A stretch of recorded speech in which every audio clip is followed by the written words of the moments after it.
আমার দাদুই কইতা সব সময় আতের 5 আঙ্গুল জেলা সমান নাই, ভাই বোন সকল সমান নাই। আজকে ঘুম থেকে উঠছে গেছে, কালকে রাত থেকেও দেখলাম ইটালির এক ভাইয়ে আর বাইরে কি ছোট বাইরে বড় ভাইয়ে মারি লিছেন, ওলাখানো দেখলাম নিউজের মধ্যে। তো সবসময় মানুষে কয় রক্তর ভাই বোন কত আপন, তো তারাও তো ভাই দুজন এক মারপেটেরও আসলা দেখলাম তো নিউজের মধ্যে দেখলাম ভিডিও কলও দেখলাম যে মার্চ হইন এনিবার ভিডিও কল কইরা দেখাইরা। তো দুনিয়ায় তখন অনেক তো আগের হায়া মায়া কিচ্ছু রইছে না, আর এখন খেউরে সেফ লাগে না। তো অনেক হইবা কেনে আপা দুনিয়াতে এমন এমন ঘটনা হইল, এত ভয় লাগে নিজের কাছে। আপন মানুষের খেউরে পর মানুষেরও তো কোনো সময় সেফ লাগে না, আপন মানুষেরও আজকাল সেফ লাগে না। অত মানে ভয়ঙ্কর ঘটনা পৃথিবীর সাইরমুখা ঘটে। আজকাল মারে সন্তানে বিশ্বাস করতে পারেন না।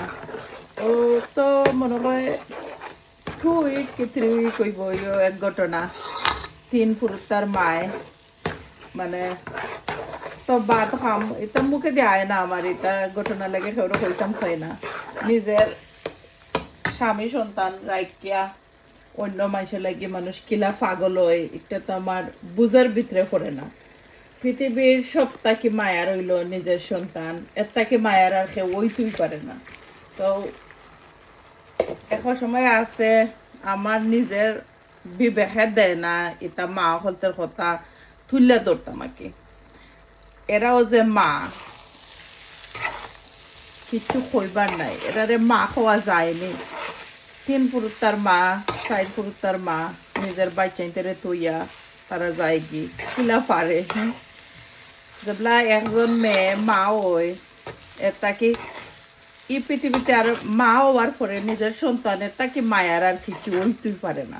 আমি অত সুন্দর হইয়া গুছাইয়া মারতে পারি না, বা খালি কি জানে ঘুম থেকে উঠি পড়ে খালি ওটাও বারেবার মানুষে ভিডিও বানাইরা বাইরে বাইরে মারি লিছেন, বাইরে বাইরে বানিয়ে লিছেন।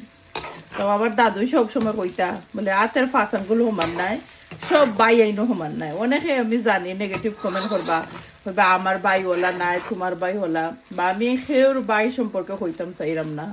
আমি খালি ও কতই কইতাম চাইরাম যে পৃথিবীর সব ভাই আইন এক সমান নাই, সব ভাই সব বাইরে ট্রাস্ট করবা না। আজকাল যে জমানা আইছে কি নিজের বাইর গেছে বাই সেফ নাই, আর কিছু হইবার আছে নি।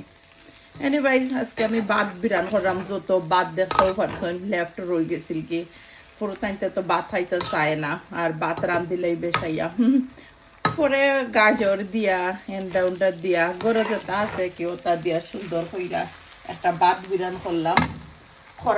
আর একটা সালাদ বানাইছি, এটা আমি বানাইছি না সালাদ, রামিসা প্রিন্সেসে বানাইছেন সালাদ। ওই জটপট কুইক একটা সালাদ বানাইলাও যেটা আছে ফ্রিজ, আরও টমেটো লেটুসের পাতা আর পেঁয়াজ দিয়ে, আজকে লাল পেঁয়াজ নাই মনে হয় বাসার। থ্যাংক ইউ সবাই রে যারা সবসময় সুন্দর কমেন্ট করবে। বাই।